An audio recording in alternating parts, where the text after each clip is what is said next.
조금씩 스며드는 영화 채널 시네브로의 이즈입니다. 네, 안녕하세요. 반갑습니다. 오늘은 팀 버튼의 찰리와 초콜릿 공장을 해보려고 합니다. 2005년 작이고요.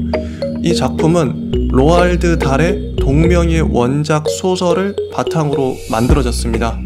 팀 버튼은 창작을 하기보다는 원작이 있는 작품을 재창작하는 작업을 주로 하지요. 그가 감독한 22개의 작품 중에서 팀 버튼이 각본을 쓴 경우는 4번 뿐입니다.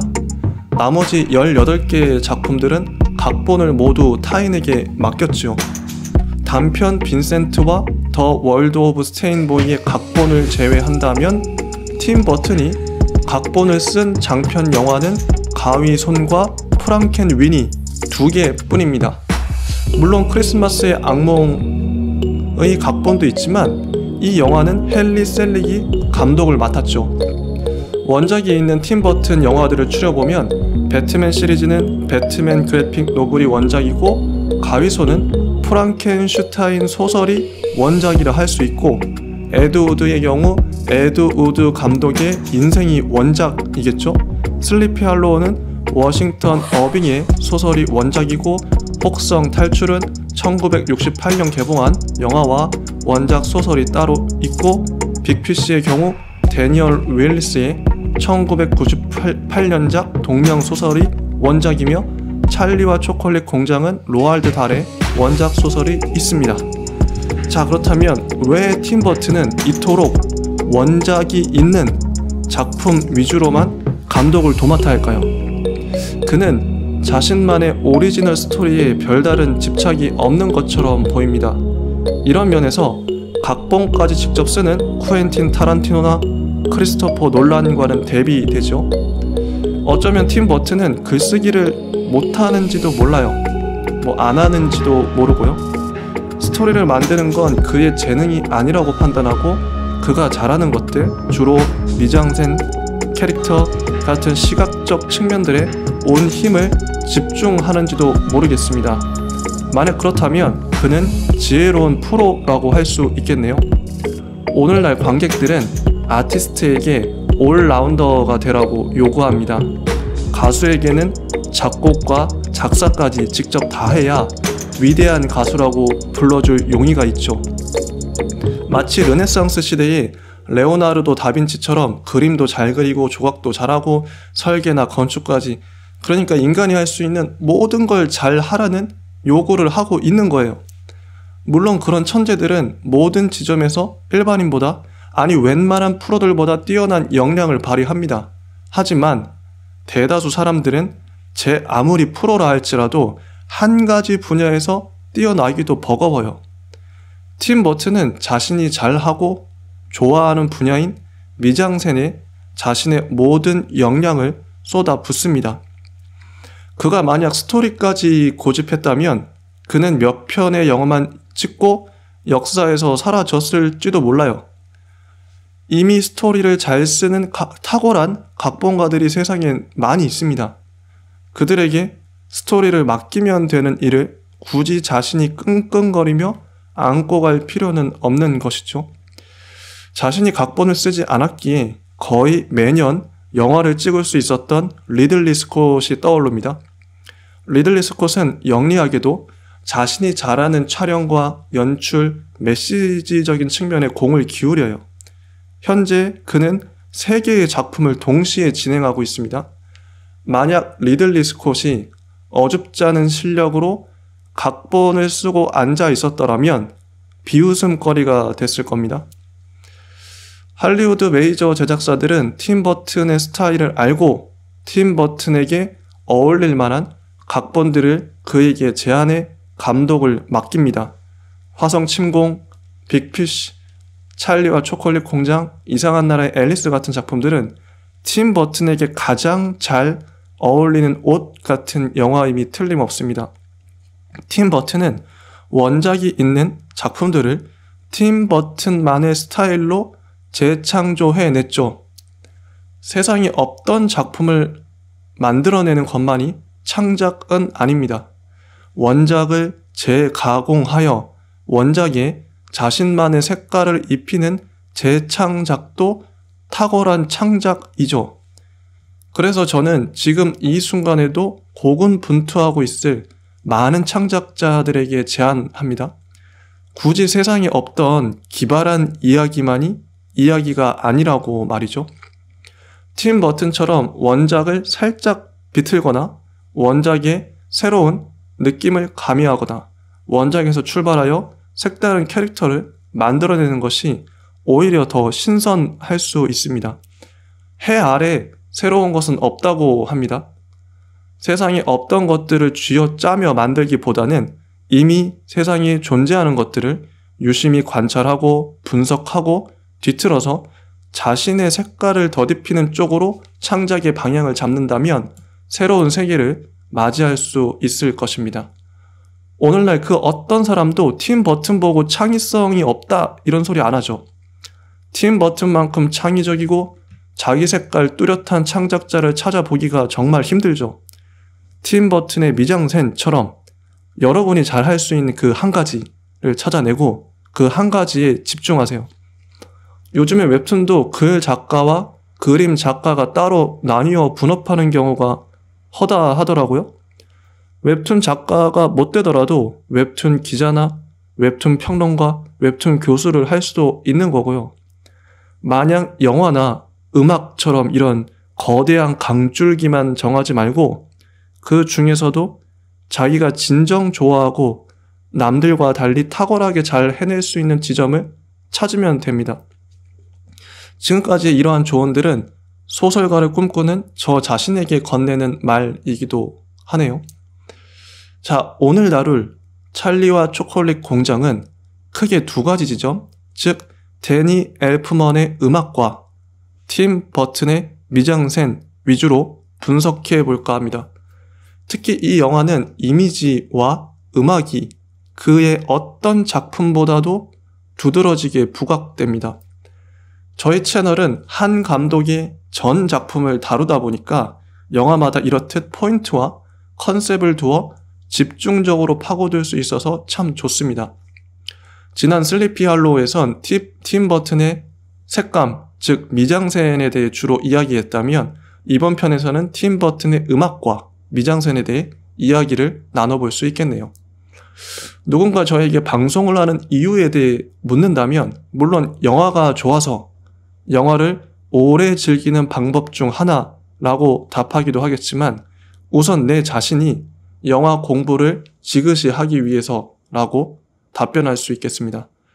매주 2편의 영화를 다루는데 대략 1시간가량 녹화하기 위해서 A4 20장 분량의 대본을 작성합니다. 저는 어떤 애드립도 없이 처음부터 끝까지 대본을 정직하게 읽습니다. 혼자 방송하는 경우 중간에 1초라도 끊기면 안 되기 때문에 유재석이나 김재동 씨처럼 화려한 말빨과 두뇌가 있지 않은 이상 저처럼 말 못하고 생각이 자주 분절되는 사람은 대본이 필수이지요. A4 20장 가량의 1시간 녹화 분량의 대본을 쓰기 위해선 최소 6시간, 7시간 정도 집중해서 대본을 써야 합니다. 보통 이틀 정도 퇴근 후 전력을 쏟아야 겨우 대본을 쓸 수 있더라고요. 요즘엔 영화 보고 대본 쓰면 일주일이 빡빡하게 지나갑니다. 평일에도 저는 12시에 자는 날이 허다하고요. 매일 잠이 부적부적해서 꾸벅꾸벅 졸고 있습니다. 지금 대본을 쓰는 어제도 이제 토요일도 주말이었는데 어제 내내 대본을 썼죠. 유튜브나 팟캐스트 방송의 현실을 잠시 설명했습니다. 뭐든지 제대로 해내려면 어느 정도의 희생과 고생은 필수인 것 같아요. 저는 영화 기자나 영화 평론가도 꿈꾸고 있습니다. 매주 2편씩 영화 2편의 평론 대본을 꾸준히 몇 년간 쓴다면 저의 실력은 엄청나게 향상하겠죠. 나중에 언젠가 영화 기자 면접을 본다면 저는 당당하게 저의 방송 내력을 제출할 겁니다. 어떤 분야든 실력과 내공은 이렇게 쌓는 것이라고 저는 말하고 싶어요.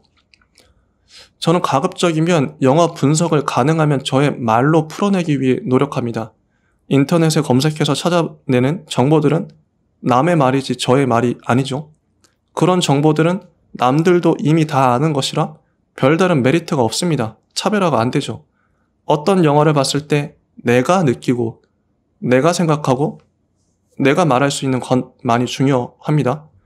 저의 방송을 들으시는 여러분들도 자기만의 생각을 개발하는데 집중하셨으면 좋겠어요.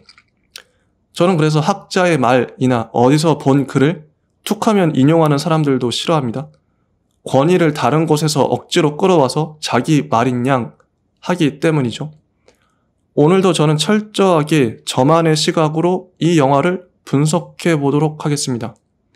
저의 방송을 꾸준히 들으신다면 영화 평론가가 실시간으로 어떻게 만들어지는지 자기만의 독창적 분석과 해석을 해내는 게 얼마나 더디고 어려운 작업인지 절감하실 겁니다.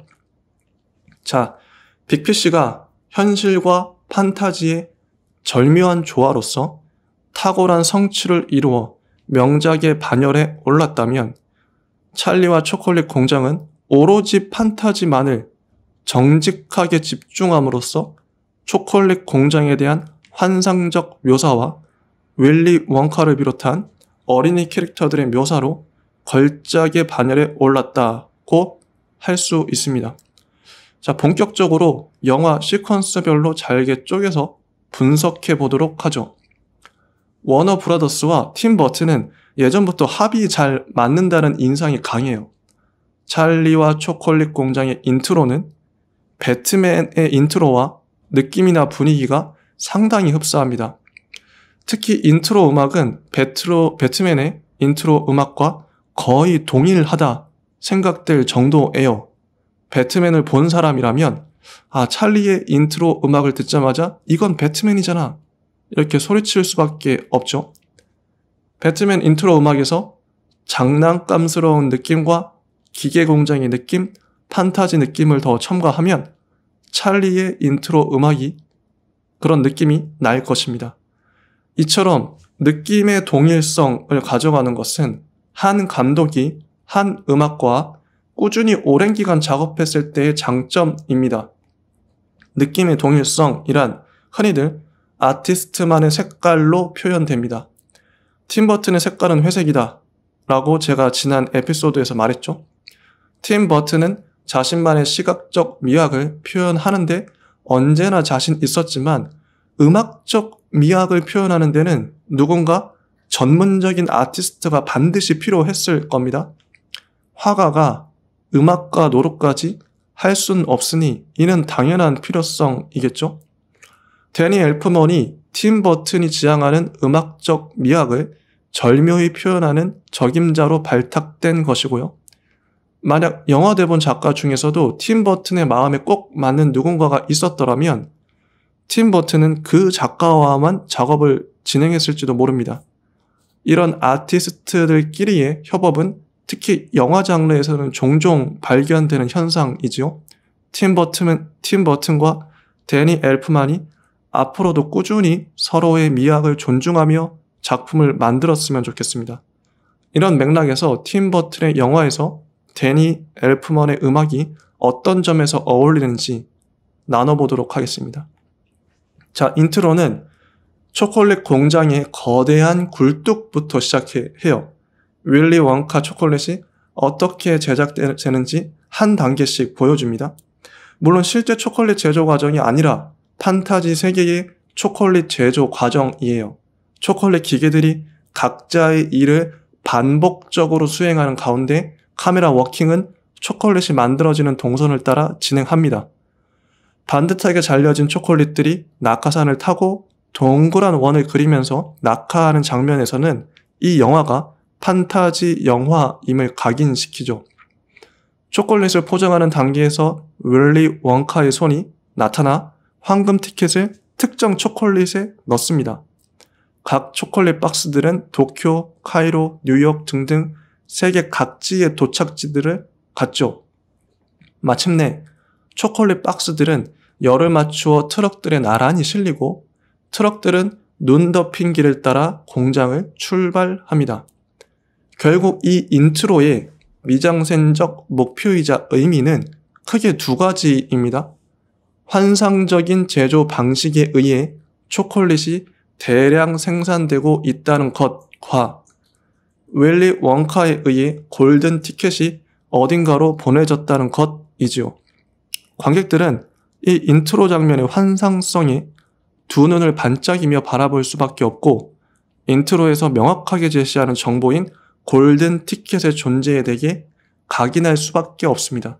늘 그렇듯 팀 버튼은 인트로에서 확실한 자신만의 미학적 디자인을 유감 없이 보여줍니다. 자, 인트로에서 드러나는 데니 엘프만의 음악에 대해 말해보겠습니다. 초반에 긴박감 넘치는 바이올린 연주는 점점 커지며 아아 하는 사람의 코러스와 함께 더해지고 아아 하는 장난감 소리가 더해지고 우웅우웅 하는 사이렌 소리 비슷한 소리가 더해져요. 물론 지속해서 커지기만 하는 게 아닙니다. 강약 조절을 하며 작아졌다가 커졌다가 합니다. 이처럼 데니 엘프만은 음악을 점진적으로 향상시키며 긴장을 고조합니다. 소리가 더해지며 무언가 일어날 것 같은 느낌을 줘요. 이러한 웅장한 느낌, 요란스러운 느낌의 음악은 팀 버튼 영화의 색깔에 잘 맞아떨어집니다.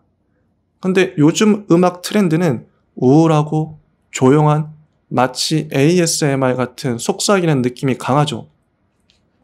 음악이라는 게 취향의 차이가 커서 정답이란 게 없겠지만 요즘 관객들 중 어떤 이들은 이러한 데니 엘프만식의 음악들이 귀에 거슬릴지도 모르겠습니다.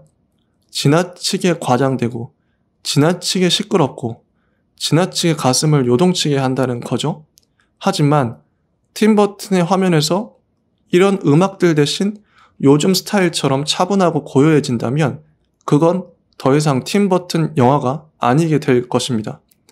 이런 감성을 부정하지 않고 있는 그대로 긍정하는 것, 이것이 영화에 대한 올바른 독법이죠. 제가 지난 시간에 말했듯이 감독 옹호적 관점만이 영화에 대한 올바른 감상법입니다.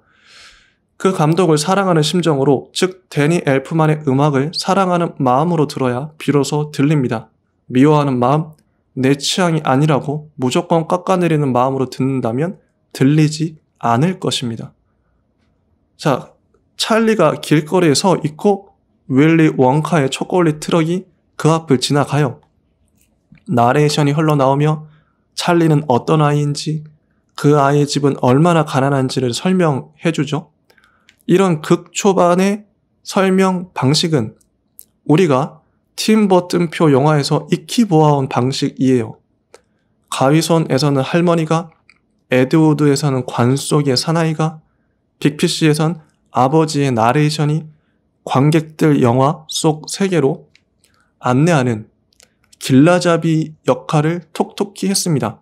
이처럼 팀 버튼은 일종의 장치로서, 즉 현실 속에 사는 관객들을 자신만의 독특한 판타지 세계로 인도하는 징검다리로서 안내자를 사용해요.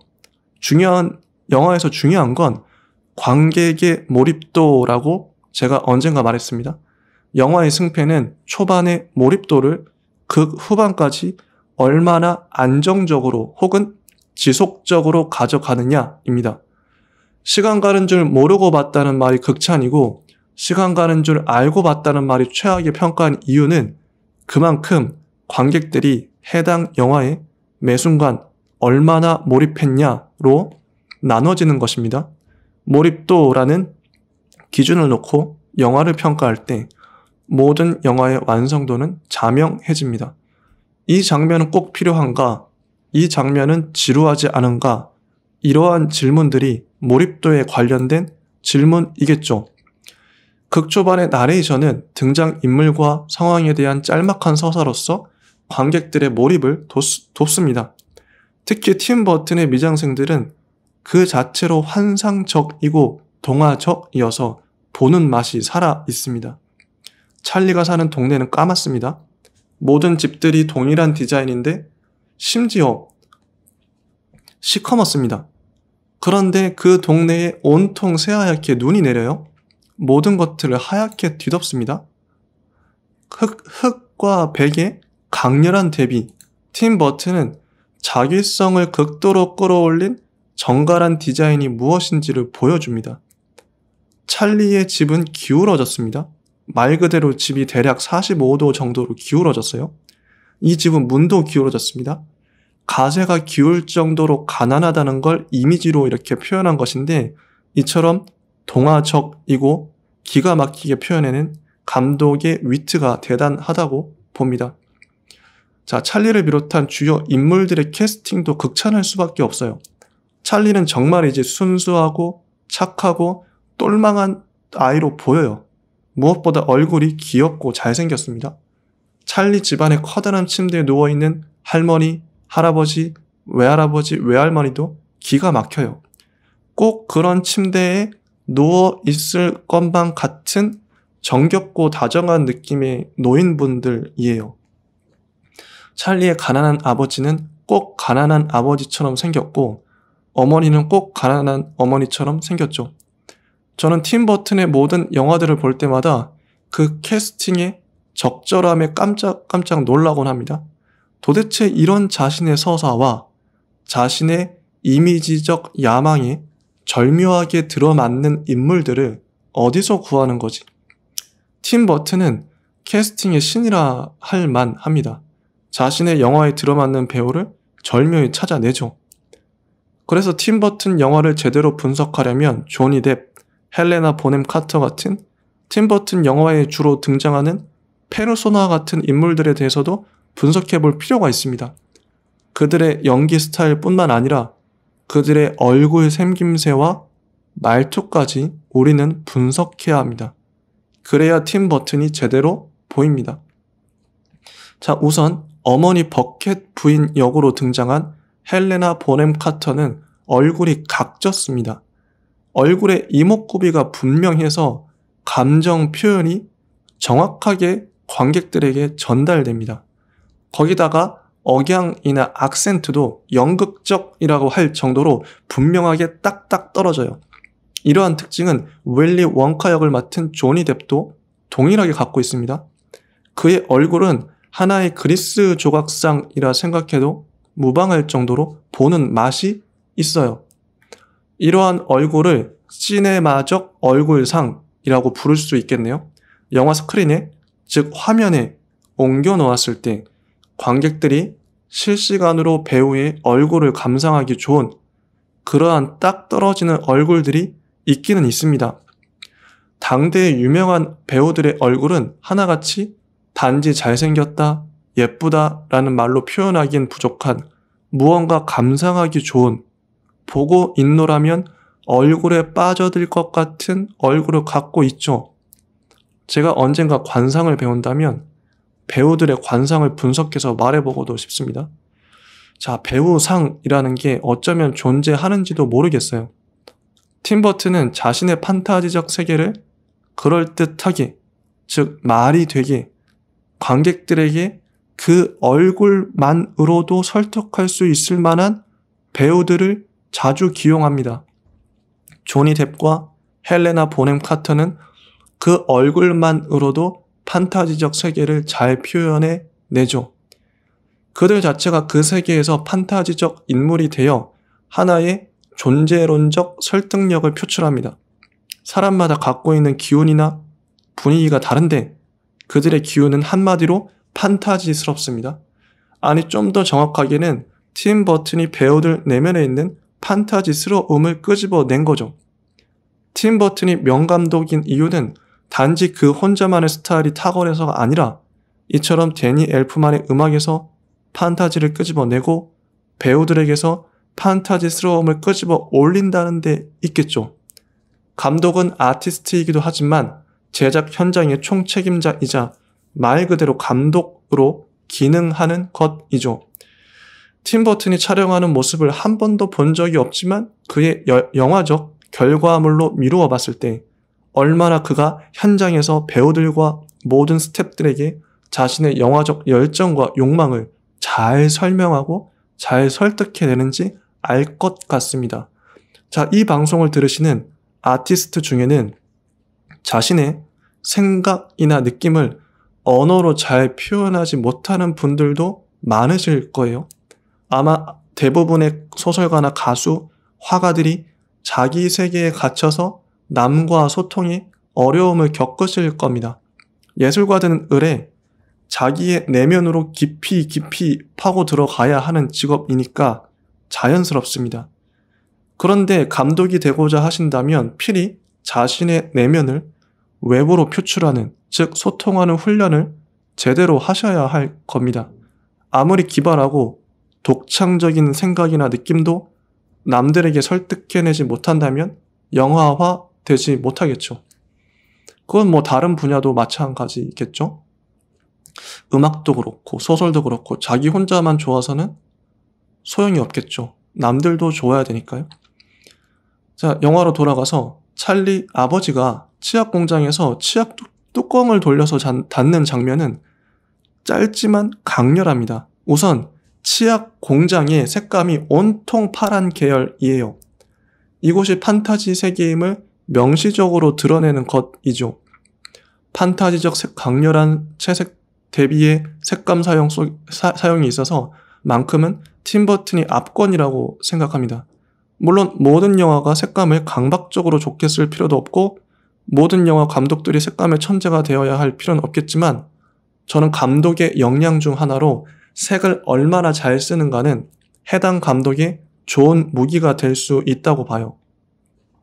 쿠엔틴 타란티노나 리들리 스콧도 자신만의 색깔을 쓰는 세련된 스타일이 분명 있었죠.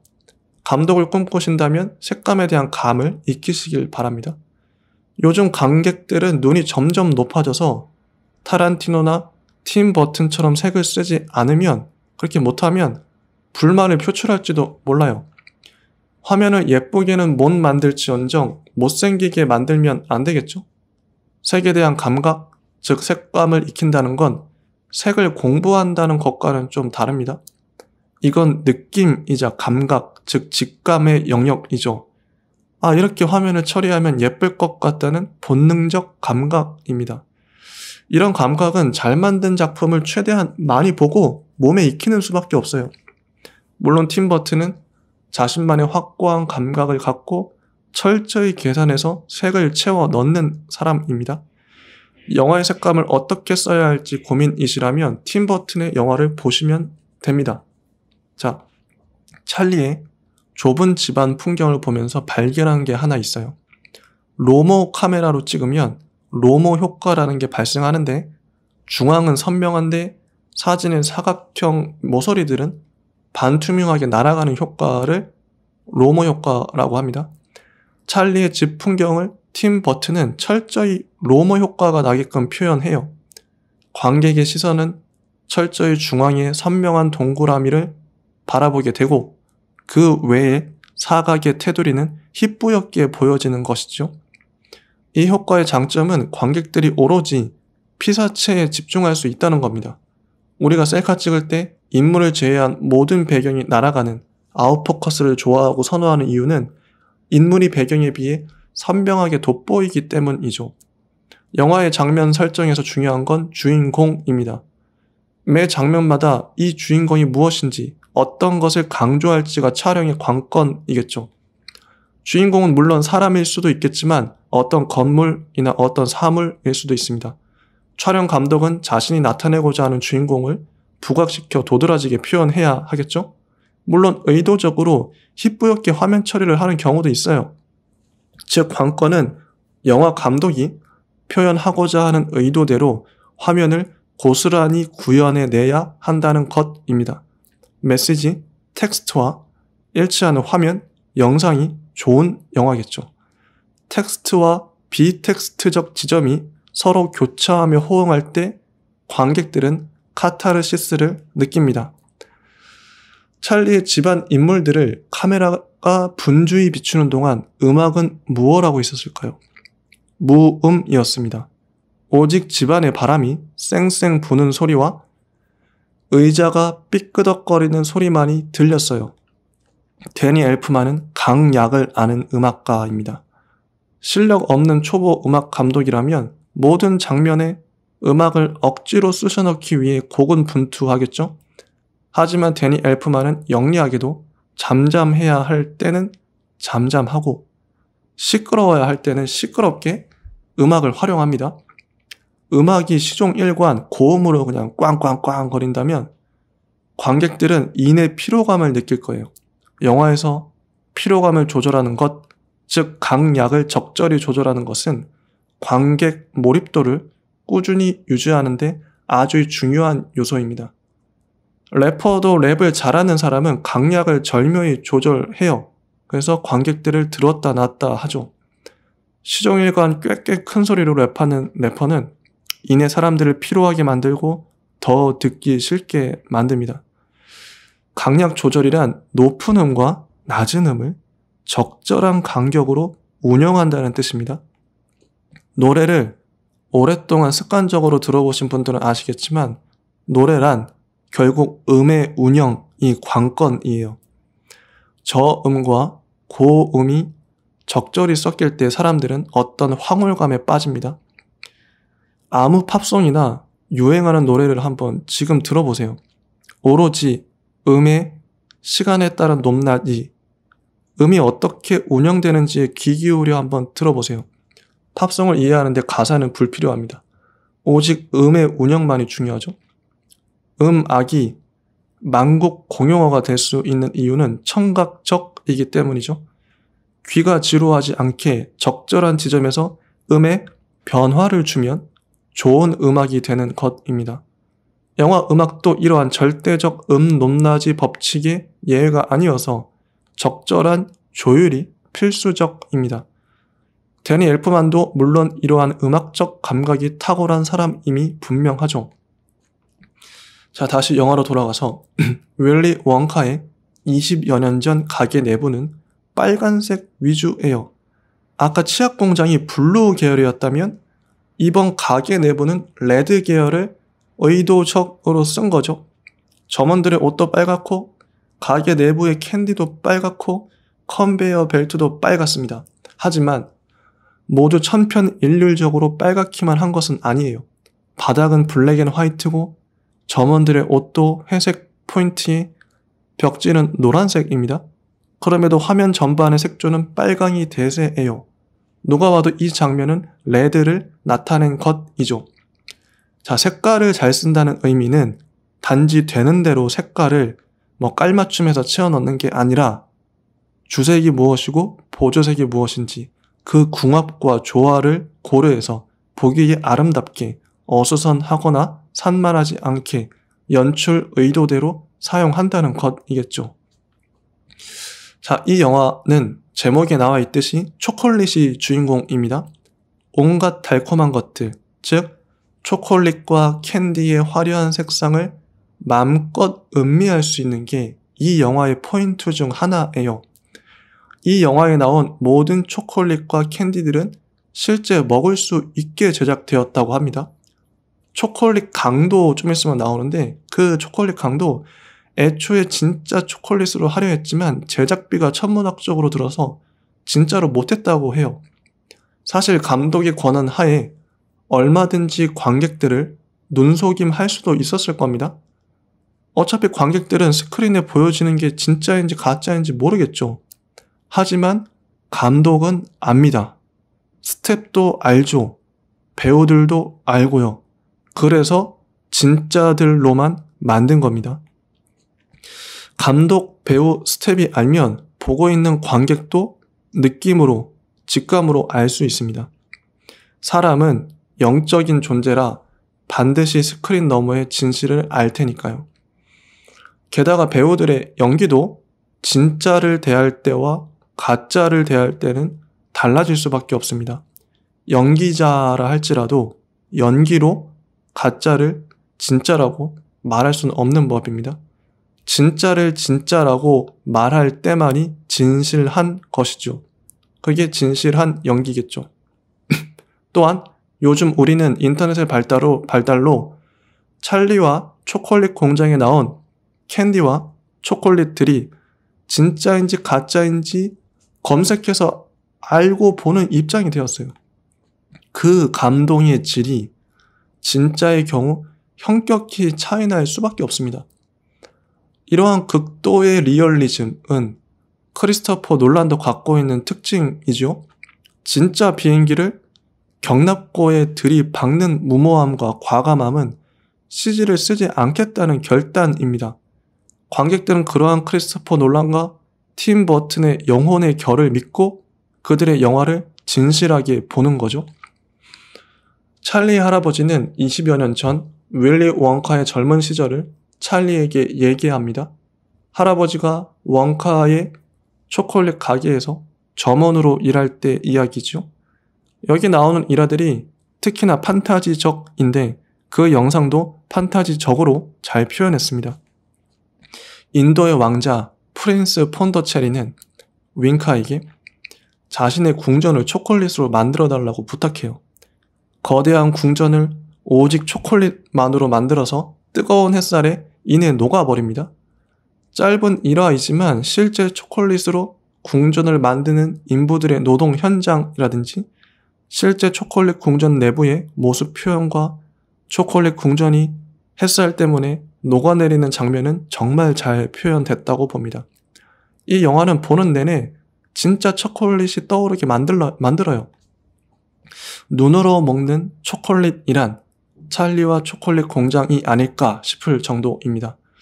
자, 15년 전 윌리 원카는 자신의 거대한 초콜릿 공장을 건설하고 다양한 제품들을 개발합니다. 냉장고 없이도 몇 시간씩 버티는 초콜릿 아이스크림, 영원히 안 녹는 아이스크림, 단맛이 안 없어지는 껌, 거대한 풍선껌을 불 수 있는 껌, 이런 것들을 개발했지만 이내 경쟁사는 윌리 원카의 제조법을 빼돌렸죠. 이에 격분한 윌리 원카는 어느 날 직원들을 모조리 해고하고 말아요. 원카는 공장문을 영원히 닫겠다고 선언하죠. 그 해에 찰리의 할아버지도 해고되고 말았어요. 이 장면에서 우리는 윌리 원카라는 인물에게 집중할 수밖에 없습니다. 이 영화의 주인공은 영화 제목처럼 찰리가 아니라 단연 윌리 원카입니다. 반대로 1971년판 윌리 원카와 초콜릿 공장은 윌리 원카가 주인공이 아니라 찰리가 주인공이었다고 하네요. 참 재밌는 아이러니이죠. 왜 윌리 원카가 주인공이 되었는지는 자명합니다. 팀 버튼은 윌리 원카라는 인물과 그의 초콜릿 공장을 묘사하기 위해 이 영화를 만들었으니까요. 팀 버튼은 이미지적인 사람입니다. 그에게 이미지란 인생의 전부이고 영화를 만드는 목적이죠. 따라서 윌리 원카의 외양을 묘사하는 것과 초콜릿 공장 내부 묘사는 그에게 중요한 이슈이지요. 찰리는 극을 전개하기 위해 필요한 부속품처럼 활용될 뿐입니다.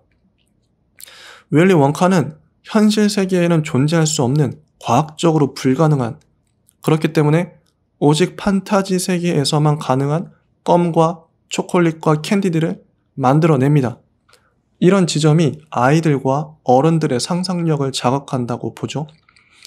그는 단순한 사업가를 넘어서 발명가이자 크리에이터인 것입니다. 우리는 실제 초콜릿 제조회사 사장도 윌리 원카 같기를 이 영화를 보면서 바랍니다. 자본주의 사회에서 사장이 걸을 수 있는 길은 크게 두 가지입니다. 하나는 우리가 익히 알고 있는 탐욕스러운 스크루지 영감 같은 돈을 밝히는 평범한 사장일 것이고, 다른 하나는 스티브 잡스와 윌리 원카 같은 순수한 의도를 갖고 자신의 제품과 서비스에 목숨 걸고 창조적 시도를 끊임없이 하는 그런 독특한 사장이지요. 우리는 이 영화를 보면서 세상 모든 사장들이 윌리 원카가 되는 꿈을 꾸는 것입니다. 윌리 원카가 된 사장들의 목적은 돈이 아니에요. 명예도 아닙니다. 그들의 목적은 오직 자신의 제품과 서비스의 가능성을 최대 한도로 끌어올리는 것입니다. 윌리 원카를 보면서 우리가, 특히 어른들이 감동을 받는 이유는 바로 판타지이기 때문이죠. 모든 사장들이 돈만 밝히는, 이윤 추구만 하는 현실 세계에서 우리는 어떤 깊은 갈망과 염원, 분노와 울분을 느끼는 것입니다. 물론 현실 세계의 사장님들은 당장 직원들 월급과 회사 월세 내기도 바빠듯한데 언제 꿈같은 혁신이니 자기 개발, 제품 개발이니에 투자할 여력이 있겠습니까? 그래서 더 안타까운 거죠. 다시 영화로 돌아가서 할아버지는 다시 공장으로 한 번만이라도 돌아가고 싶어 해요. 찰리는 아버지가 가지고 온 치약 뚜껑으로 만든 윌리 원카의 초콜릿 공장 모형을 보며 초콜릿 공장에 대한 꿈을 키워갑니다. 그날 밤 공장 주변에 윌리 원카의 공지가 붙습니다. 세계 각국의 여러분, 나 윌리 원카는 어린이 5명을 나의 공장에 초대하기로 했습니다. 그중 한 명에겐 상상조차 못할 특별한 상이 주어질 겁니다. 이어서 뉴스 기자가 공장 앞에서 보도하죠. 황금 티켓 5장이 5개의 초콜릿에 감춰진 채 각국에 배달됐습니다. 어느 나라, 어느 가게, 어느 어린이가 될지 모르지요. 이어서 일본, 모로코, 뉴욕 등등 세계 각지에서 초콜릿이 매진 판매되는 모습이 보여집니다. 이런 선언과 이런 장면들의 나열만으로도 관객들은 흥미진진할 수밖에 없죠. 영화적으로 흥미를 유발시키는 좋은 소재들은 반드시 있다고 봅니다. 윌리 원카의 공지가 그렇고 5명의 아이들이 차례대로 골든 티켓을 발견하는 장면이 그렇습니다. 이건 설정 자체만으로도 흥미롭고 5명의 아이들을 캐릭터별로 일별하는 것만으로도 재밌습니다. 하지만 못 만든 영화, 특히 이런 것에 감이 없는 감독이 만든 영화는 딱 봐도 재미없는 소재로 지루하게 장면들을 나열합니다. 애초부터 소재 자체가 매력이 없었으니 관객들은 푸념하듯 내가 그런 것까지 관심을 가져야 해? 이렇게 불만을 강하게 토로하는 것이죠. 영화 보는 관객들은 아무 생각 없이 봅니다. 이 지점이 중요해요. 별 생각 없이 봐요. 훌륭한 감독은 이러한 관객의 상상력을 자극하고 깨울 줄 압니다. 팀 버튼은 사람들이 어떤 지점에서 흥미를 느낄지 정확히 아는 감독이에요. 이런 것을 영화적 흥미 지점이라고 정의 내릴 수 있겠네요. 모두 제가 만든 개념입니다. 모든 철학자들은 자기만의 개념을 만들었듯이 저도 개념을 만든 거예요. 제가 평론이란 말을 자주 쓰는 이유도 제가 평론가가 아니기 때문에 자신 있게 말하는 거죠. 평론가가 자신이 평론을 한다고 말하면 웃기는 일이지만 평론가도 아닌 저 같은 평범한 보통 사람이 평론을 하겠다 말하면 그 자체로 혁명이 되는 겁니다.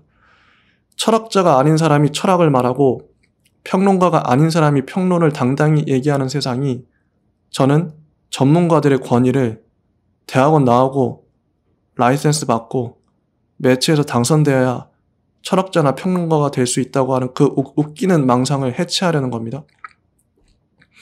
자, 당첨자 아이들이 차례로 나오고 언론은 카메라 플래시를 연신 터트리며 이들을 취재하느라 정신 없어요. 이 아이들을 한 명씩 보는 재미도 참 쏠쏠합니다. 아이마다 캐릭터적 특징을 정말 잘 잡아냈습니다. 자, 첫 번째 아이는 독일에 사는 아우구스투스입니다. 특징은 무진장 뚱뚱하다는 거죠. 딱 봐도 식탐이 넘치게 생긴 아이입니다. 기자들이 모인 자리, 정육점 같은 곳에 아이는 서 있는데 엄마도 아이도 한결같이 뚱뚱해요. 아이는 초콜릿을 하도 처먹어가지고 입에 초콜릿을 질질 흘리고 있습니다.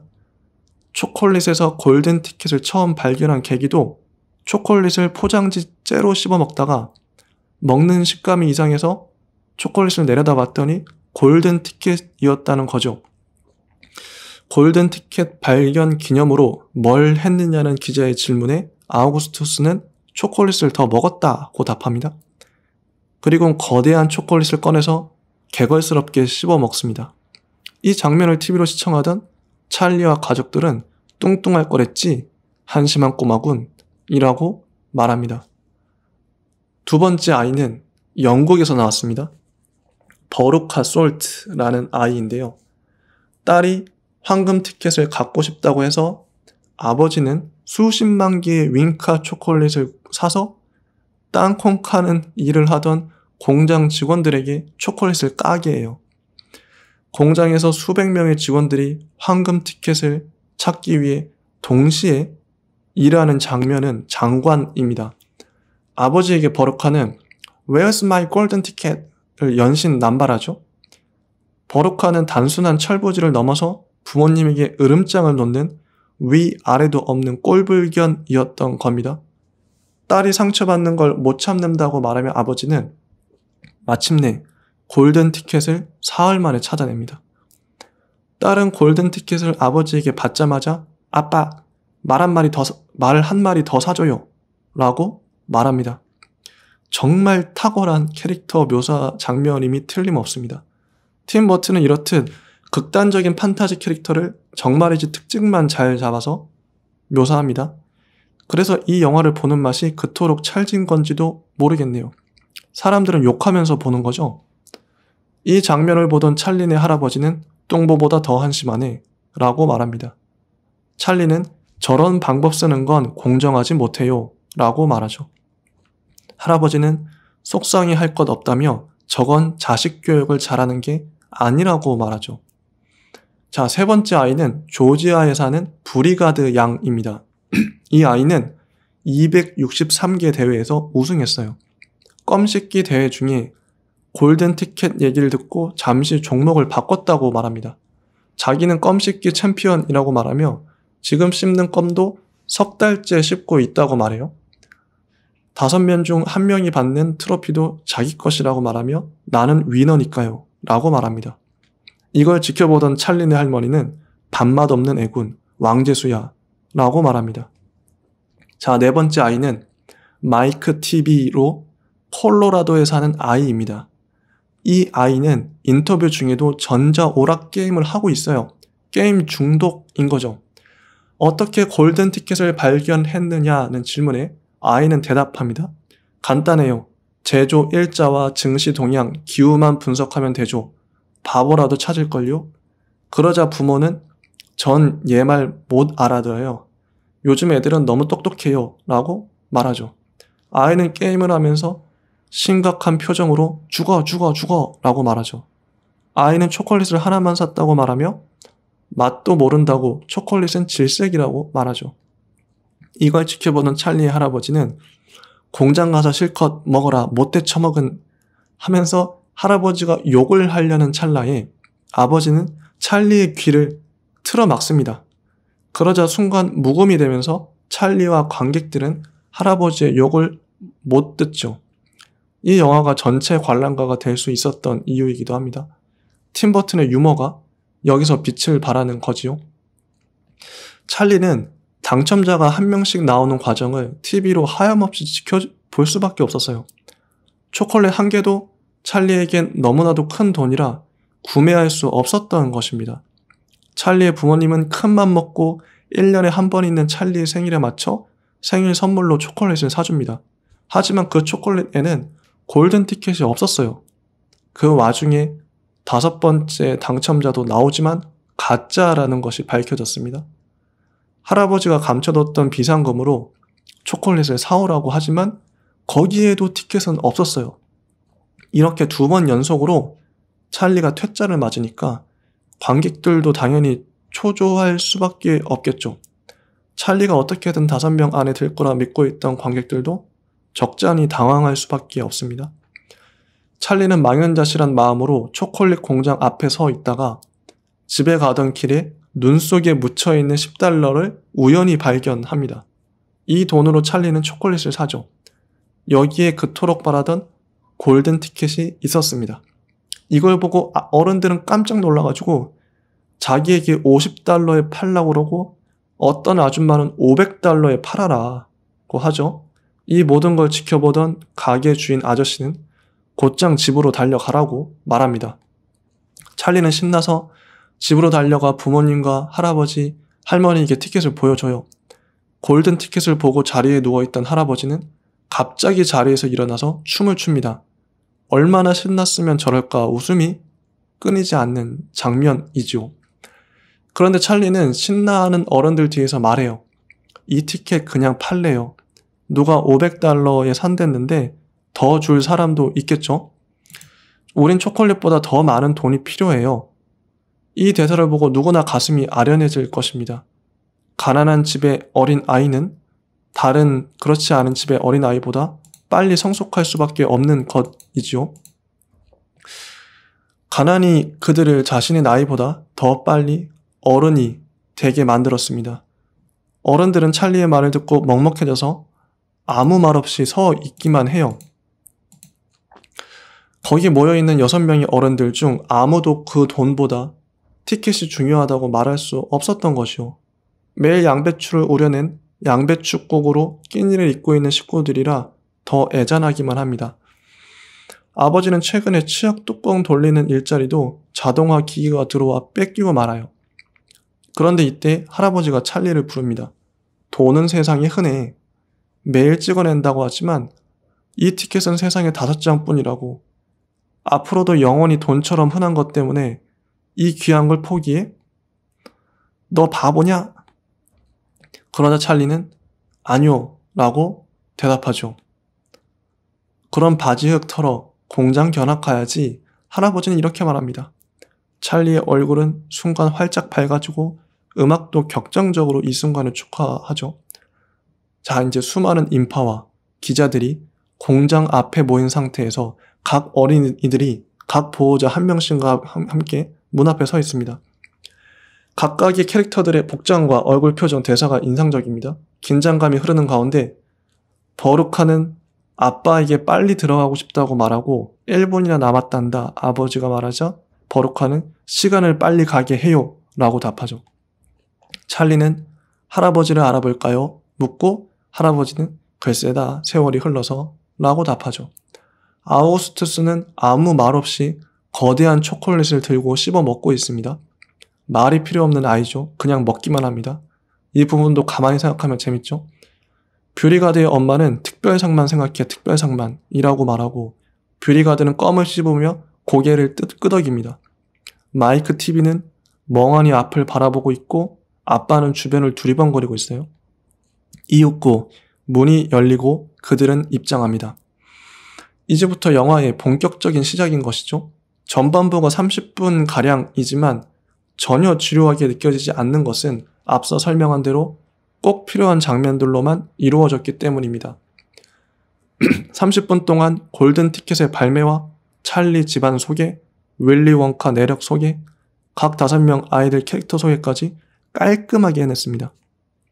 자, 공장 문이 열리며 노래가 흘러나와요. 놀이동산처럼 인형들이 요란하게 돌아갑니다. 윌리 원카, 윌리 원카 하면서 초콜릿의 마술사 하면서 윌리 원카, 윌리 원카 초콜릿 최고 멋진 사나이. 그는 너무 똑똑해, 너무 자상해. 숨길 수 없을 만큼 너무 훌륭해. 너무너무 훌륭해. 만세. 윌리 원카, 윌리 원카 그를 만나보세요. 윌리 원카, 윌리 원카 그는 놀라운 천재. 세계 최고의 초콜릿쟁이 윌리 원카 납시오. 이 노래는 우리가 익히 롯데월드나 서울랜드, 에버랜드에서 들었던 노래와 분위기가 흡사합니다. 테마파크 버전의 윌리 원카 로고송인 것이죠. 이 영화는 뮤지컬 영화로도 분류할 수 있을 정도로 각각의 넘버들이 탁월하게 잘 만들어졌습니다. 한번 들으면 뇌리에서 지울 수 없는 매력적인 곡들이 수두룩하죠. 데니 엘프만의 천재성이 여기서도 빛을 발한 겁니다.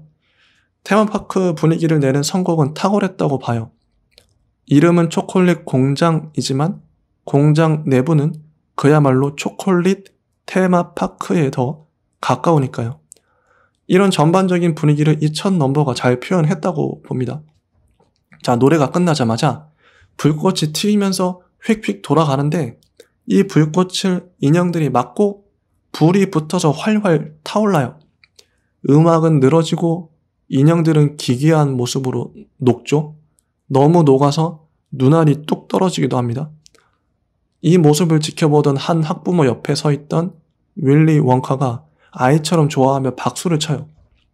정말 멋진 공연이죠. 중간 부분은 이상했지만 끝은 와우. 윌리 원카는 무대 위로 올라가서 말하죠. 별나라 친구들 안녕. 지구에 온 걸 환영해. 학부모 아이들은 어안이 벙벙해서 서로 바라만 보고 있습니다.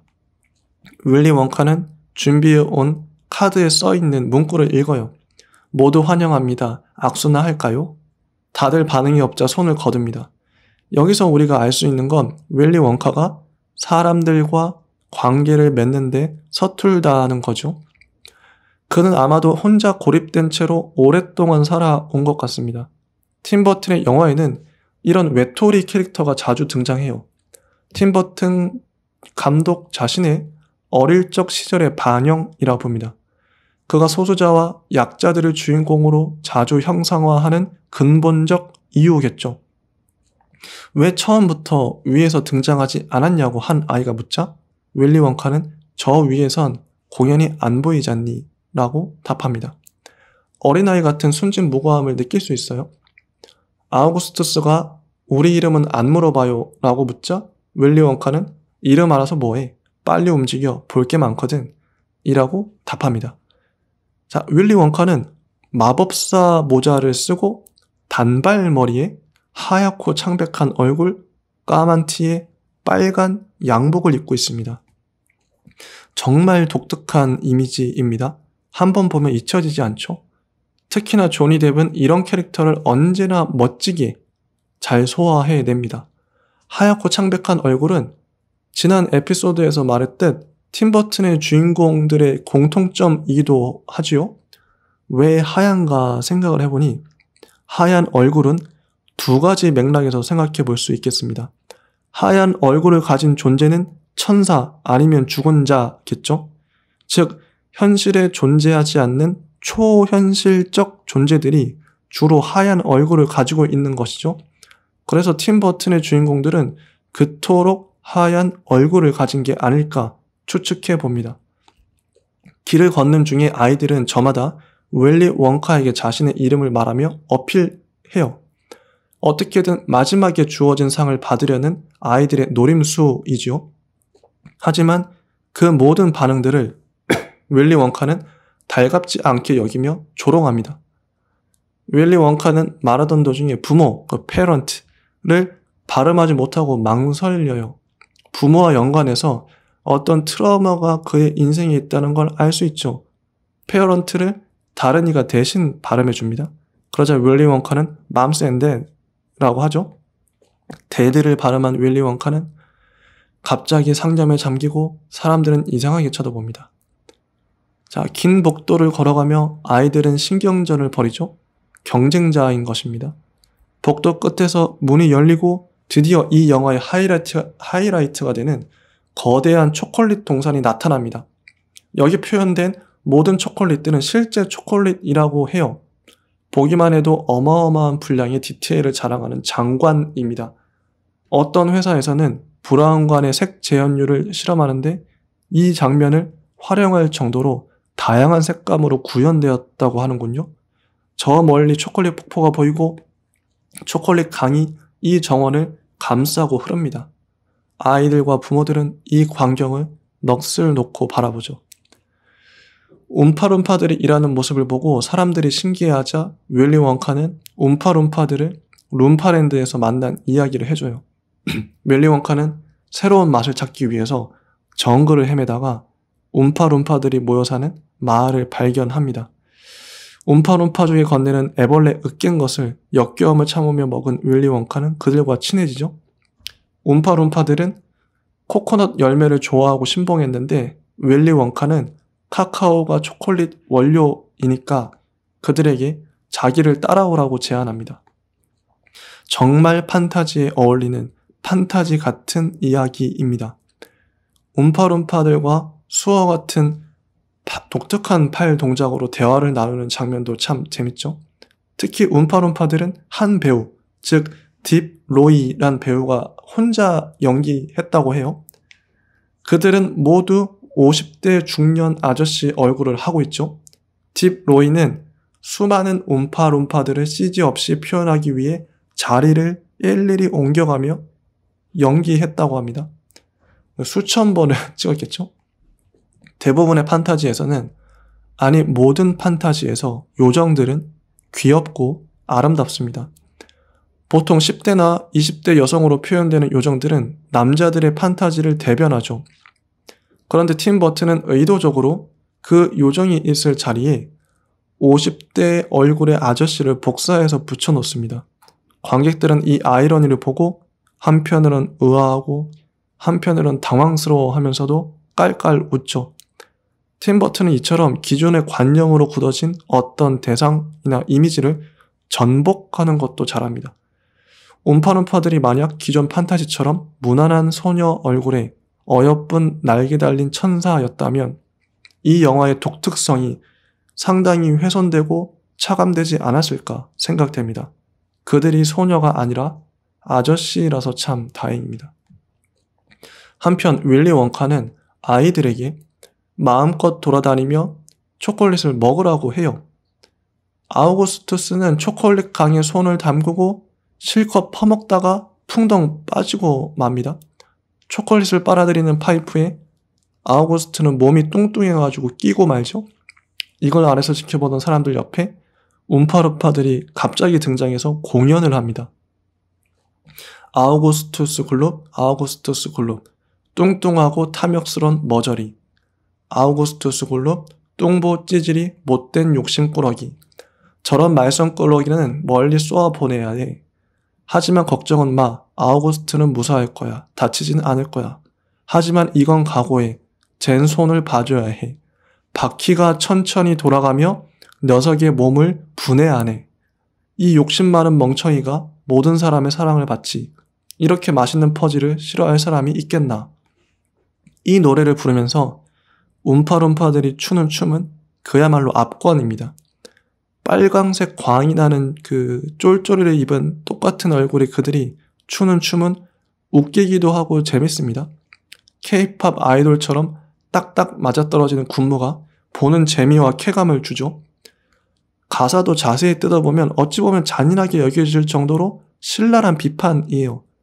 아기상어 같은 노래들에 비해 그 메시지가 상당히 강하죠. 역설적으로 이런 강렬한 메시지는 권선징악이라는 주제에 정확히 맞아떨어집니다. 악을 철저하게, 처절하게 응징하는 선은 무서울 수밖에 없는 거죠. 그리고 이 음악의 장르도 중요합니다. 나팔과 타악기 위주의 음악은 브로드웨이 뮤지컬과 뉴질랜드의 사모아 부족 전통 음악을 섞어 놓은 것 같습니다. 이 영화의 서사 구조는 반복이 특징이에요. 아이들마다 아이들 자신이 갖고 있는 어떤 욕심 때문에 실수나 잘못을 저지르게 되고 그때마다 움파룸파들이 등장하여 노래하면서 아이들을 어디론가 데려가는 거죠. 이 노래의 장르나 가사도 그때그때 다른데 아이들의 특징에 맞게 제작된 것 같습니다. 이 각각의 노래들을 비교해서 감상하는 것도 재밌는 포인트라고 할 수 있겠네요. 한편 찰리는 윌리 원카에게 어떻게 걔의 이름이 가사에 들어있죠? 라고 묻습니다. 윌리 원카는 즉석 작사야, 별거 아니야 라고 말하죠.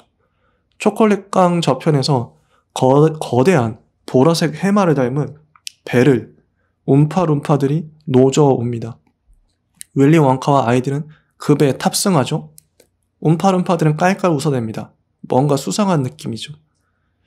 배를 타고 가던 중 찰리가 어린 시절 기억나세요? 라고 물어보니까 윌리 원카는 갑자기 회상에 잠기고 화면은 과거 시점으로 넘어갑니다. 치과 의사였던 아버지는 윌리 원카가 아이들과 함께 트릭과 트릿으로 집집마다 돌며 받아온 할로윈 사탕과 초콜릿들을 난로에 던져 넣어 태워버려요. 당시 윌리 원카는 교정기를 하고 있었고 아버지는 건강에 나쁘다는 명목으로 그걸 없애버린 거죠. 아마 어린 윙카에게 그 사건은 충격이자 아픔이었을 겁니다. 트라우마가 되었겠죠. 다시 현실로 돌아오자 배는 초콜릿 급류를 만나 지하로 빨려 들어갑니다. 마치 놀이동산에 온 것처럼 배는 지하로 돌진해요. 이 장면도 극장에서 봤으면 그 현장감이 볼만하겠더라고요. 어떤 영화는 체험되고 경험됩니다. 특히 이 영화의 경우 극장에서 체험하기에 딱 좋은 영화이죠. 집에서 15인치 되는 노트북 모니터로 보기엔 그 화면의 웅장함이나 색감을 온전히 느낄 수가 없죠. 그래서 저는 되도록이면 모든 영화들을 개봉할 때마다 극장에서 보려고 해요.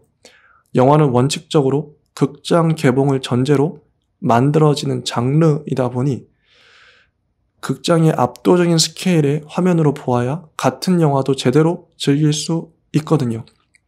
자, 터널을 통과하는 동안 휘핑크림을 만드는 장면이 보여집니다. 휘핑은 채찍질이란 뜻인데 실제 젖소를 공중에 매달아 놓고 젖소를 채찍질해서 휘핑크림을 만들죠. 유머와 위트가 느껴지는 장면입니다. 윌리 원카는 자신의 공장을 아이들에게 견학시켜주면서 신나해요. 오랜 세월 홀로 지내며 얼마나 사람들에게 이 멋진 공장을 보여주고 싶었을까요? 어쩌면 세상의 모든 외톨이들, 히키코머리들, 괴짜들은 자신만의 방구석에 처박혀 홀로 외로운 시간을 보내고 인내하며 자신만의 세계를 윌리 원카처럼 가꾸고 만들어 갔을 것입니다. 그 세계는 초콜릿 공장이 보여주듯 기상천외하고 화려한 판타지의 세계이지요. 이렇듯 소외된 소수자인 그들의 세계가 세상을 새롭게 변화시킬 수 있습니다. 어떻게든 세상에 어울리려고 애쓰고 사람들에게 동화되는 객관적인 것만을 추구하는 어른들은 결코 새 것을 만들 수 없겠죠. 역설적으로 혼자만의 세계를 가꾼 사람만이, 지극히 주관성의 세계에서 허우적 돼본 사람만이, 자기라는 동굴에 갇혀 밑바닥을 탐험해 본 사람만이 새로운 것을 만들 수 있습니다. 이 영화는 모든 외톨이들에게 바치는 서사시이자 판타지인 것이죠. 그런 의미에서 이 영화는 판타지처럼 보이지만 누군가에게는 지극히 현실적인 영화라고 할 수 있겠네요. 자, 연구소에 도착한 일행은 그것을 둘러봅니다. 윌리 원카는 영원히 안 녹는 캔디도 보여줘요. 가난한 아이들을 위해서 만든 것이라고 하죠. 평생 빨아도 안 작아지는 캔디죠. 발목 캔디도 개발했지만 아직 개발이 덜 되어서 먹으면 털복숭이가 되어버려요. 씹으면 풀코스 식사가 되는 껌도 개발했습니다. 이걸 보고 한 어른은 왜 이런 걸 개발했죠? 라고 물어보죠. 어른의 시선으로 보기엔 쓸데없어 보이는 겁니다. 이 껌을 집어든 뷰리가드는 이건 내 껌이라고 낼름 씹어보죠. 윌리 원카는 아직 완성이 안 됐다고 말려보려고 하지만 이미 늦었습니다. 난 껌 챔피언이에요. 아무것도 겁나지 않아요. 이렇게 말하죠. 뷰리가드는 껌을 씹으면서 다양한 음식을 맛봅니다. 그런데 이 뷰리가드 바이올렛의 몸이 점점 파랗게 변해요. 윌리 원카는 디저트 부분이 문제가 있다고 말하죠. 바이올렛의 몸은 점점 부풀어서 거대한 블루베리 공이 되었습니다. 윌리 원카는 움파룸파 20명도 몸이 부풀어서 블루베리가 되었다고 말해요. 이때 어디선가 음악이 흘러나오며 움파룸파들이 나타납니다. 이번엔 검정 반짝이를 입고 색깔 안경을 쓴 움파룸파들이에요. 마치 댄스 음악과 서커스 음악, 뮤지컬 음악을 섞어놓은 느낌입니다. 움파룸파들은 바이올렛을 공처럼 굴려서 어딘가로 데려갑니다. 노래 가사는 이렇습니다. 모두 들어봐, 바이올렛의 얘길. 걘 종일 껌을 씹었지. 질겅질겅 질겅질겅. 종일 질겅질겅. 종일 질겅질겅. 종일 질겅질겅. 추잉 추잉 all day long. 추잉 추잉 추잉 추잉 추잉 추잉 all day long. 하도 껌을 씹어서 턱이 점점 자라나 사각턱 얼굴이 됐네. 바이올린 꼴로 변했네. 추잉 추잉 all day long. 추잉 추잉 추잉 추잉 all day long. 하도 껌을 씹어서 얼굴이 대문짝. 그래서 커다란 얼굴을 둘로 잘라야 했네. 어쩌면 좋을까? 가엾은 바이올렛. 추잉 추잉 all day long. 추잉 추잉 추잉 추잉 all day long. 가사를 들어보면 여기서도 잔인한 장면이 나오죠. 근데 어른들이 오해하는 한 가지가 있습니다. 아이들을 대상으로 하는 모든 동화와 모든 동요가 한없이 착하고 아름다울 거라는 환상 말이죠. 특히 옛날 구전 동화들을 보면 따지고 보면 잔인한 내용들이 정말 많습니다. 빨간 구두는 춤을 추다가 멈출 수 없어서 발목을 잘라버리고, 동아줄 이야기의 호랑이는 엄마를 잡아먹고, 마녀는 독이 묻은 사과로 주인공을 독살시키려 하죠. 왜 어른들은 아이들에게 이토록 잔인한 이야기를 들려줬던 것일까요? 그것이야말로 현실이라고 생각했던 걸지도 모르겠습니다. 강력한 교훈을 주기 위해선 강력한 이미지가 필요했던 걸지도 모르죠. 아이들을 훈육하는 어른들은 예로부터 매를 들었습니다. 매가 물리적 체벌이라면 이런 식의 이야기는 정서적, 논리적 체벌인지도 모르겠습니다.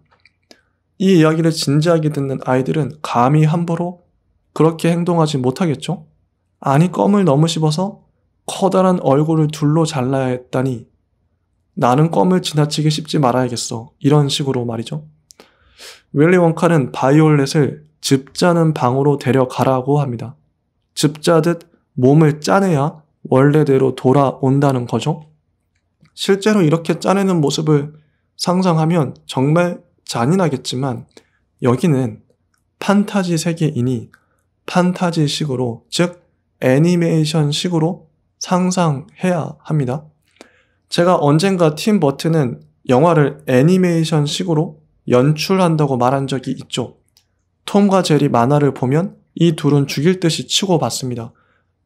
거대한 망치로 머리를 때리는 건 예사고 자동차가 납작하게 밟고 지나가기도 하죠. 이런 장면을 보면서 아이들은 깔깔 웃습니다. 실제라 생각하기 때문이 아니라 만화이기 때문에 만화적 상상력으로 봐서 재밌는 거죠. 따라서 팀버튼의 모든 작품들은 만화적 상상력으로 그 장면을 봐야 합니다. 찰리와 초콜릿 공장의 아이들도 만화적으로 보면 전혀 잔인하거나 이상하지 않아요. 오히려 웃고 즐길 수 있는 것이죠. 더군다나 여기는 판타지 세계이니 판타지의 문법으로 보는 게 맞습니다. 자, 이동하던 중에 찰리는 왜 우릴 초대했죠? 왜 5명만 초대했죠? 라고 물어봅니다. 무언가 답하려던 윌리 원카에게 아이들은 경쟁적으로 달려들어 물어보죠. 그러니까 찰리만 제외하곤 모든 아이들이 자신이 돋보이고 싶어서 안달이 난 것입니다. 아이들의 질문 세례는 윌리 원카의 성질을 계속 긁어대고 윌리 원카는 그만 물어보라고 합니다. 그 와중에 찰리의 순수한 호기심에서 우러나온 질문이 윌리 원카를 긍정적으로 자극하죠. 처음 맛본 초콜릿 기억나요? 이런 질문 말입니다. 이 질문 덕분에 윌리 원카는 자신의 어린 시절을 다시금 회상합니다. 아까 벽난로에 태웠던 초콜릿 중 운 좋게 타지 않은 초콜릿을 윌리 원카는 맛보죠. 이 사건을 계기로 윌리 원카는 모든 초콜릿들을 맛보며 자세히 그 맛의 차이를 기록해요. 어쩌면 지금의 윌리 원카를 있게 만든 건 아버지 덕분이었습니다. 결핍이 사람을 강하게 만들죠. 어린 시절 하지 말라고 하면 더 하고 싶은 게 사람 마음입니다. 가만히 떠올려보면 트라우마나 부족했던 것들, 내가 못났다고 생각한 지점들이 나의 욕망을 자극했습니다. 이소룡이나 이영걸도 어린 시절 몸이 허약해서 운동을 시작했다고 하더라고요.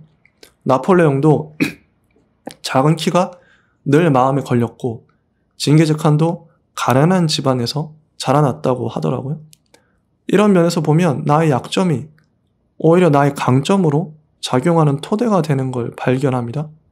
윌리 원카 역시 어린 시절 아버지의 강박에 가까운 초콜릿 금지가 없었더라면 초콜릿을 지금처럼 그만큼이나 좋아하고 연구할 욕망도 당연히 생겨나지 않았겠죠. 지금 시청자나 청취자 여러분의 트라우마나 단점, 연약한 지점, 못나 보이는 지점은 무엇입니까? 지금 당장은 부끄럽고 모자라다고 생각하는 그 지점이 여러분을 추동하는 힘이 될 것입니다. 자, 어떤 원형 공간에 들어가니 수십 마리의 다람쥐들이 호두를 까고 있어요. 이 장면은 CG가 아니라 실제 다람쥐를 훈련시켜서 실제 찍은 장면이라고 해요. 움파룸파들을 쓰지 않고 다람쥐를 쓰는 까닭은 껍질 까는 기술은 다람쥐가 최고이기 때문이죠. 이걸 본 버루카는 아버지에게 다람쥐 한 마리 갖다 달라고 떼를 씁니다. 아버지는 딸의 투정에 못 이겨서 윌리 원카에게 다람쥐 한 마리에 얼마면 되냐고 물어봅니다. 윌리 원카는 안 판다고 하죠.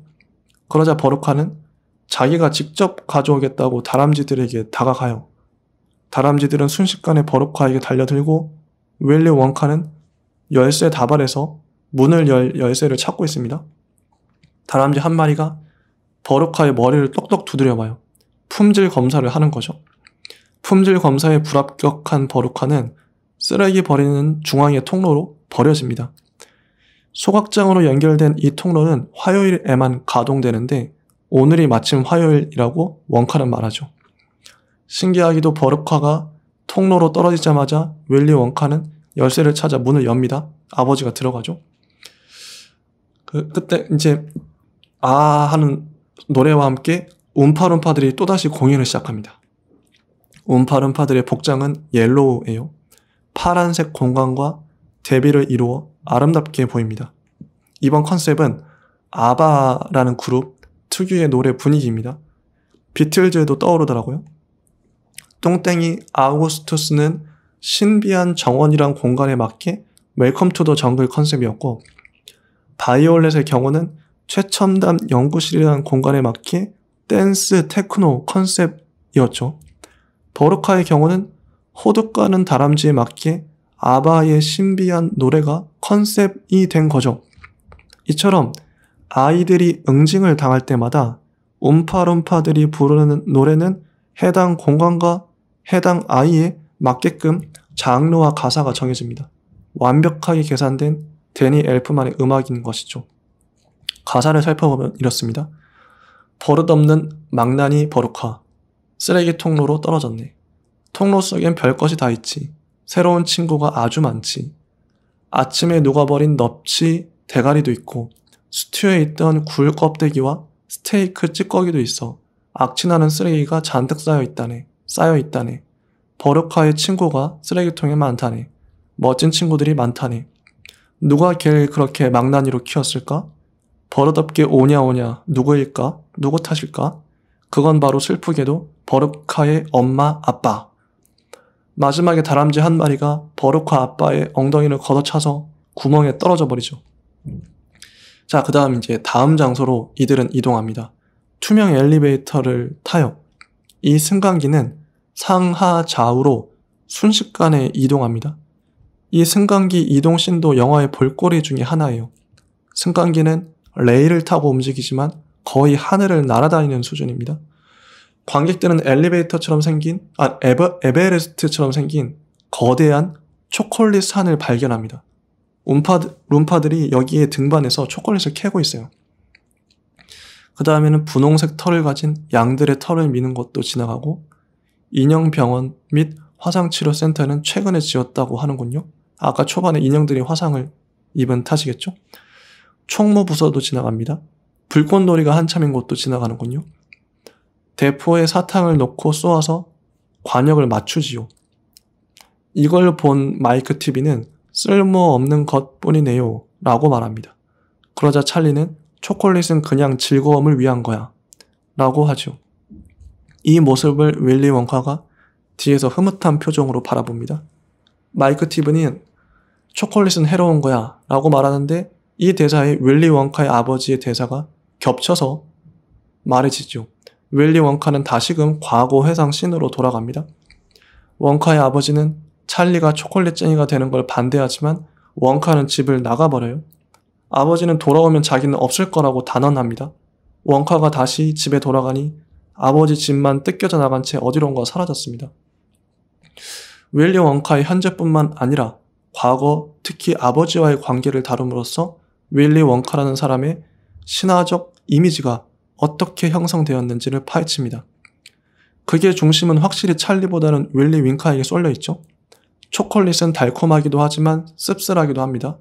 사람들은 처음에 초콜릿의 달콤함에 매료되지만 진짜 초콜릿을 즐길 줄 아는 사람들은 초콜릿의 쓴맛에 이끌리죠.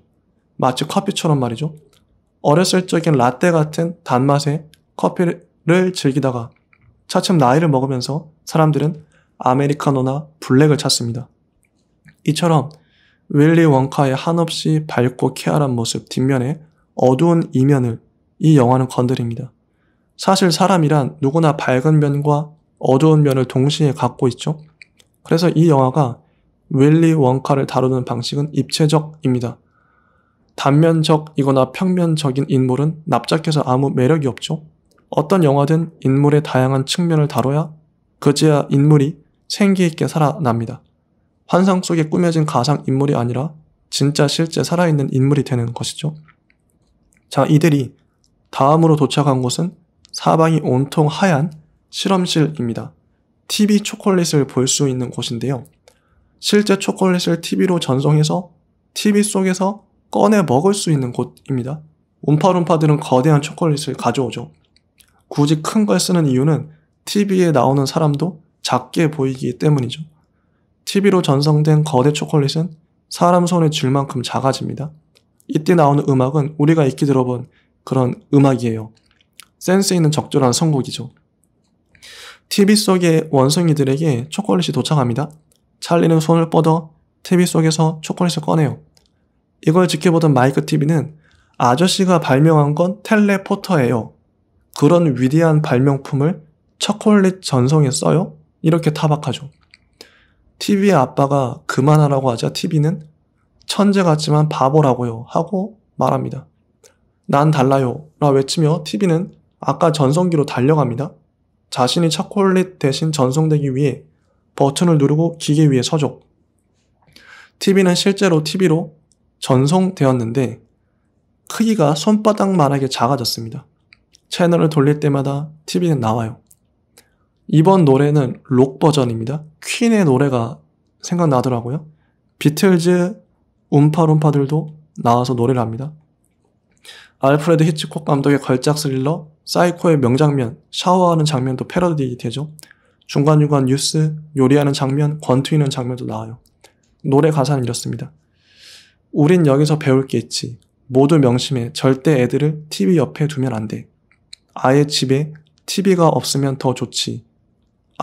TV는 바보상자. TV는 바보상자. TV는 바보상자. 애들의 상상력을 무디게 만들지. 마음의 눈까지도 멀게 만들지. 멀게 만들지. 동심의 세계도 빼앗아가지. 동심의 세계, 동심의 세계. 애들의 머리는 녹슬게 되고 아무 생각 못하게 돼. 마이크를 생각하면 너무나 안타깝다네. 안타깝다네. 기적을 바랄 수밖에. 기적을 바랄 수밖에. 기적이 있다면 좋으련만 정상으로는 못 돌아올 거야. 거 쌤통이죠. 뉴스 진행자 움파룸파는 마지막에 마이크를 공책으로 찍 눌러버려요. 마이크의 아빠는 손바닥만해진 마이크를 TV에서 꺼냅니다. 윌리 원카는 물엿 늘리는 기계로 엿가락처럼 늘리면 될 거라고 말해요. 이렇게 찰리와 할아버지만 남고 모든 아이들과 학부모들이 어디론가 사라졌습니다. 윌리 원카는 찰리만 남은 걸 보고 그럼 네가 우승자네. 진심으로 축하한다. 내 첫 예감이 맞았어. 라고 말하죠. 투명 승강기에 탄 윌리 원카는 하늘 위 버튼을 누릅니다. 지붕을 뚫은 이들은 공장 위로 치솟아 하늘을 날아요. 승강기에는 부스터가 달려있어서 자유자재로 이동할 수 있죠.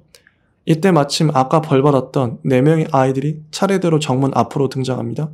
아우구스투스는 온몸이 초콜릿 범벅이 된 채 초콜릿을 쩝쩝 맛보며 나와요. 바이올렛은 온몸이 스머프처럼 파랗게 돼서 서커스단처럼 덤블링하며 나옵니다. 버루카와 아버지는 쓰레기를 뒤집어 쓴 채 나오죠. 마이크 TV는 물력기기로 몸을 늘려서 납작하고 길쭉한 몸으로 걸어갑니다. 이 모든 장면을 하늘 위 유리 승강기에서 윌리 원카와 찰리가 바라봐요. 원카와 찰리는 찰리의 집에 착륙했습니다. 윌리 원카는 찰리에게 자신의 공장을 물려주겠다고 말합니다. 몇 달 전 머리를 깎던 윌리 원카는 자신의 새치를 보고 깨달은 거죠. 이 공장과 움파룸파들은 내가 죽으면 어찌 될까? 여기서 깨달음을 얻은 원카는 후계자를 찾기로 한 거죠. 5명의 아이들을 초대해 제일 덜 못된 애를 뽑기로 한 거죠. 그런데 이 지점을 어떤 이들은 오해해서 이런 댓글이 달리더군요. 가만히만 있어도 중간은 간다. 나대지 말고 짜져 있으면 공장을 가질 수 있단다. 이런 댓글인데요. 글쎄요. 과연 이 영화의 교훈이 그런 걸까요? 제 생각은 좀 다릅니다. 사람의 욕망이란 잠재적입니다. 잠재된 욕망은 특정 시점을 만나면 불쑥불쑥 솟아오르죠. 아이들의 경우 자기 욕망을 감추거나 속이는데 어른들보다 미숙합니다. 각각의 아이들은 어떤 특정 환경을 만났을 때 솟아오르는 자기 욕망을 주체 못하고 발산합니다. 뚱보 아우구스투스의 경우 식탐이 엄청난 아이죠. 이 아이는 사방이 초콜릿 천지인 곳에서 초콜릿 강에 손을 담글 수밖에 없었고 초콜릿 강에 빠져서 결국 파이프에 빨려 올라가고 맙니다. 이건 아우구스투스의 욕망을 잘 아는 사람이라면 누구나 예측할 수 있는 결과입니다. 그 아이는 자기 욕망에 충실했고 자기 욕망에 따라 벌을 받은 겁니다. 지나친 승부욕을 가진 바이올렛은 디저트 껌을 보자마자 씹을 수밖에 없었어요. 이 아이도 자기 욕망대로 움직였고 그 욕망에 대한 벌을 받아서 몸이 부풀어 오른 것이죠. 그 다음 아빠에게 말만 하면 모든 걸 가질 수 있는 금수저 아이 버루카는 호두 까는 다람쥐를 보자마자 눈이 돌아가서 아빠에게 사달라고 하죠. 아빠가 망설이자 자기 힘으로 가져오겠다고 나서지만 이내 쓰레기통에 빠져버리고 맙니다. 이 아이 역시 자기 욕망에 충실했고 욕망대로 벌을 달게 받았습니다. 마이크 TV도 텔레포트 기계를 보고 욕망대로 움직였을 뿐이에요. 자, 이러한 모든 사례들을 보면 윌리 원카는 각각의 아이들의 이름은 몰라도 각각의 욕망이 무엇인지는 정확히 알았습니다. 세상 그 어느 곳이 과연 영화에 나오는 초콜릿 공장만큼 아이들의 욕망을 자극할 수 있을까요? 이 욕망의 순수 결집체이자 진열장인 초콜릿 공장을 아이들에게 두루 둘러보게 한 이유는 어떤 아이가 그 욕망을 자극하는 무수한 것들을 보고서도 흔들리지 않는지 확인하기 위함입니다. 유일하게 가난한 집안의 찰리만이 어떤 결핍이나 어떤 욕망도 없이 흔들리지 않았습니다. 이건 대단한 능력이죠. 자기 절제 능력이죠. 여러분들도 자신이 무엇에 집착하는지 한번 떠올려 보세요. 사람은 반드시 욕망대로 움직이게 되어 있습니다. 반드시 욕망대로 살게 되어 있어요. 음란한 마음을 품고 있는 사람은 연애를 해도 그런 식으로 강렬한 자극을 추구합니다. 식탐이 강한 사람은 늘 식탐에 이끌리게 되어 있죠. 그 사람이 살아가는 일상의 모습들이 그 사람의 욕망을 정확하게 대변합니다. 이런 면에서 분석해 볼 때 우리는 찰리가 공장의 후계자로 적합한 아이임을 알 수 있죠.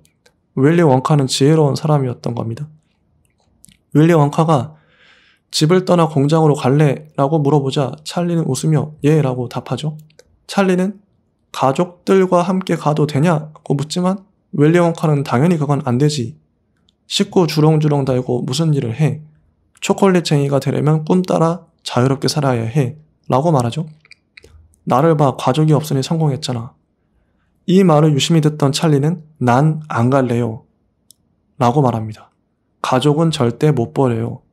온 세상 초콜릿을 다 준다고 해도. 단호하게 말하죠. 이 장면을 미국식 가족주의를 제창하는 이데올로기적 장면이라고 누군가는 비판할 수도 있겠습니다. 하지만 저는 그럼에도 불구하고 찰리의 저 대사가 정말 감동적이게 느껴졌어요. 찰리가 윌리 원카의 제안을 고스란히 받아들여 가족을 버렸다면 그야말로 씁쓸한 블랙 코미디가 됐을 겁니다. 어쩌면 윌리 원카의 가족을 버리라는 제안이 공장을 물려주기 위한 마지막 관문이었던 것이죠. 찰리라는 아이는 공장 자체에 대한 어떠한 미련이나 욕심도 없습니다. 역설적이게도 이 공장을 운영하는 사장이 되기 위해선 공장에 대한 욕심이 없어야 합니다. 이건 여러분들의 인생에도 마찬가지로 성립하는 지혜겠죠? 유튜브를 하기 위해선 유튜브에 대한 어떠한 욕심도 없어야 돼요. 만약 유튜브로 돈을 벌겠다, 인기를 얻겠다, 명예를 얻겠다 이런 마음이라면 언젠가 반드시 그 마음에 자기가 걸려 넘어지게 되어 있어요. 제가 유튜브를 하는 이유는 유튜브 때문이 아니라 영화가 좋아서입니다. 찰리는 가족이 자기 삶의 중심이었고 초콜릿 공장은 어디까지나 부차적 문제였어요. 이런 사람만이, 이런 아이만이 초콜릿 공장을 운영할 자격이 있습니다. 객관적으로나 주관적으로나. 이런 아이만이 절대 인기나 돈 같은 본질이 아닌 것들의 중심이 흔들리지 않고 순수하게 초콜릿을 좋아하는 마음으로 죽을 때까지 초콜릿만을 위해 살아갈 수 있어요. 다행히도 찰리 아버지는 치약 공장에 다시 취직이 됐습니다. 치약 뚜껑 돌려닫는 기계를 수리하는 수리공으로 취업한 거죠. 찰리도 일상으로 돌아가서 구두 닦기를 하며 살아갑니다. 그러던 어느 날 구두를 닦던 찰리에게 윌리 원카가 나타나요. 윌리 원카는 찰리에게 물어보죠. 넌 어디서 행복을 얻니? 가족이요. 가족 이야기를 하던 중 찰리는 직접 아버지에게 물어보라고 윌리 원카에게 권합니다. 같이 가드려요? 이 말을 듣고 윌리 원카는 그래, 좋은 생각이다 그래 라고 답하죠. 투명 승강기를 탄 이 둘은 광활한 눈밭 위에 홀로 서 있는 집을 찾아냅니다. 윌리 원카의 아버지는 이 집에 살고 계셨죠. 충치가 있나 가만히 살펴보던 아버지는 치열의 배열을 보고 자기 아들임을 알아봅니다. 그 사이 찰리는 벽면에 가득한 윌리 원카의 신문 스크랩을 보고 아버지의 마음을 알아보죠. 그 오랜 세월 동안 치실 한 번 안 했구나. 아버지는 윌리 원카에게 감동합니다.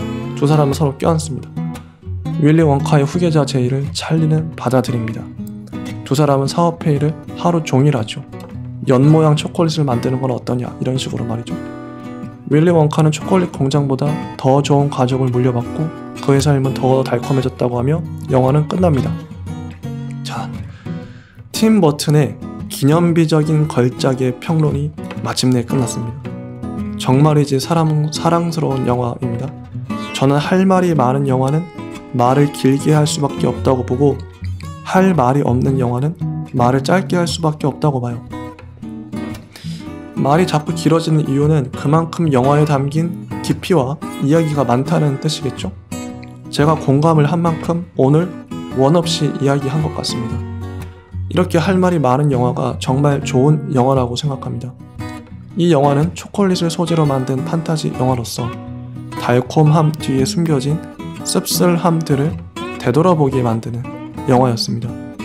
각각의 아이들의 욕망을 통해 우리의 참된 욕망이 무엇인지 직면할 수 있었고 우리가 진정 추구해야 할 게 무엇인지 그것은 초콜릿이 아니라 가족이 아닐까 생각해 보았습니다. 가족은 그 의미를 좀 더 넓게 해석하면 친구, 연인 같은 소중한 사람들이 되겠죠? 결국 인생에서 남는 건 초콜릿 같은 사물이 아니라 사람이란 생명밖에 없습니다. 지금까지 조금씩 스며드는 영화 채널 시네브로의 이지였습니다. 달콤한 초콜릿 같은 사랑을 사랑하는 사람과 나눠보는 시간이 되시길 기원합니다. 다음 주에 뵙겠습니다. 감사합니다.